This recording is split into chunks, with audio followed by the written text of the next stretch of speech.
এবং তার রাসূল সাল্লাল্লাহু আলাইহি ওয়াসাল্লামের বিধিবিধান অনুযায়ী চলা, তিনি যা নিষেধ করেছেন তা না করা, অর্থাৎ ওই রুলস এন্ড রেগুলেশনের ভিতরে চলা। তো এটা নিয়ে যখন আমি একটু কাউকে কথা বলি আর কি, যে ওরা বলে ভাই রুলস মানতে যাবো কেন? হ্যাঁ, আমার লাইফ মাই রুলস, বলে কিনা? তো আমার ফেভারিট গেম আছে, আমি একটু খেলাধুলা করি মোটামুটি ভাবে। তো ফেভারিট গেম হচ্ছে ব্যাডমিন্টন। খেলেন নাকি কেউ আপনাদের ভিতরে? তো আমি যখন ব্যাডমিন্টন খেলতে যাই, কোর্টে যখন দাঁড়াই, মাঝে মাঝে অবাক হয়ে যায় যে একটা একটা ফেদার শাটল দিয়ে আমাকে মারতে হবে, এবং নেট কেন দিছে ভাই?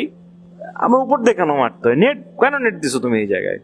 আবার দেখি কোর্টে আবার দাগ দিছে, সামনে একটা দাগ দিছে, পিছনে আবার দাগ দিছে, রং কোর্ট নাম বলছে, ওই জায়গায় বলে নাকি রং। এই এত রুলস কেন? আমার